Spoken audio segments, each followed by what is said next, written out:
মুর্শিদাবাদের লালগোলায় প্রায় 10,73,75,000 টাকার সম্পত্তি বাজেয়াপ্তের নির্দেশ আদালতের।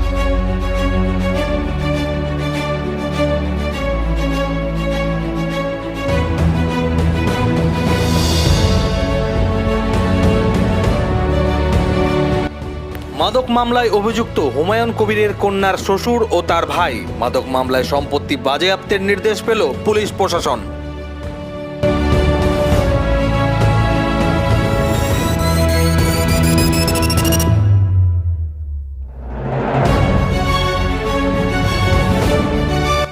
সক্রিয় হয় পুলিশ।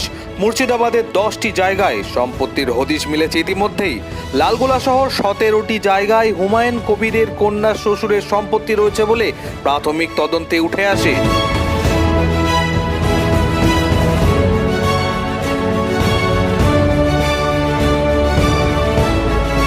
সূত্র মারফত জানা যায়, এনডিপিএস মামলায় অভিযুক্ত তারা। এই ঘটনার তদন্তে রয়েছে পুলিশ প্রশাসন।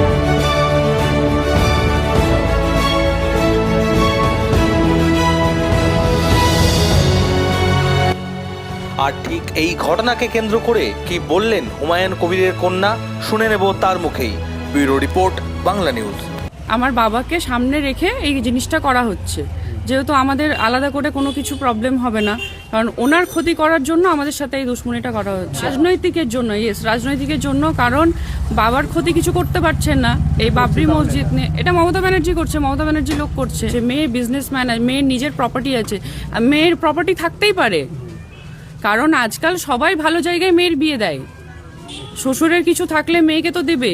তাহলে আমাকে হাইলাইট করা, আমার হাজবেন্ডের কি আছে, আমার হাজবেন্ডের কটা গাড়ি আছে, কটা বাড়ি আছে, আমার কটা জায়গায় সম্পত্তি আছে, এগুলোকে নিয়ে হাইলাইট করে আমাদেরকে ফাঁসানোর একটাই রিজন হচ্ছে যে আমার বাবাকে নিচে নামাতে চাওয়া। সেটা তো বলা যাচ্ছে না যে পরবর্তীতে কোথায় যাচ্ছি, কি করছি, পরিস্থিতি অনুযায়ী দেখা যাবে, কিন্তু এটা শুধুমাত্র ফাঁসানোর জন্য হচ্ছে। রাজ্য সরকারের পুরোপুরি হাত আছে, এটা রাজ্য সরকারই করাচ্ছে, রাজনৈতিক চক্রান্ত।